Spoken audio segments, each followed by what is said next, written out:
السلام علیکم ورحمۃ اللہ وبرکاتہ۔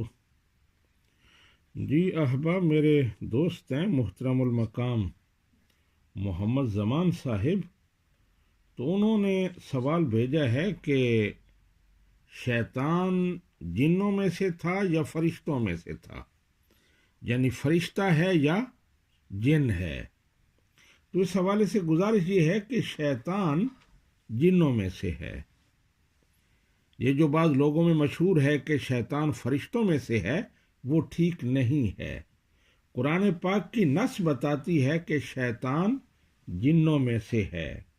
اللہ سبحانہ و تعالی ارشاد فرماتا ہے، وَإِذْ قُلْنَا لِلْمَلَائِكَةِ اسْجُدُوا لِآدَمَ فَسَجَدُوا إِلَّا إِبْلِيسَ كَانَ مِنَ الْجِنِّ، کہ جب ہم نے فرشتوں سے کہا کہ حضرت آدم علیہ السلام کو سجدہ کرو تو تمام نے سجدہ کیا سوائے ابلیس کے، اس نے سجدہ نہیں کیا۔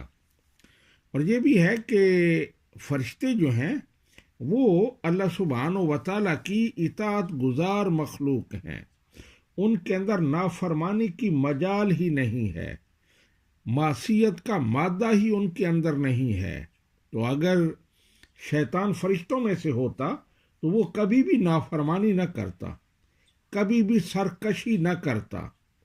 فرشتوں کی تعریف اللہ سبحانہ و تعالیٰ نے قرآن پاک میں یوں فرمائی ہے، لا یعصون اللہ ما امرہم ویفعلون ما یؤمرون،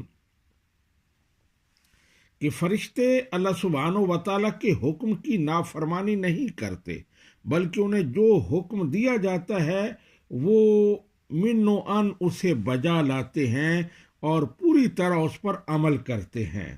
تو اس لیے قرآن پاک سے یہ ثابت ہے کہ شیطان جو ہے وہ جنوں میں سے تھا اور فرشتوں میں سے نہیں تھا۔ ھذا ما عندی واللہ اعلم بالصواب۔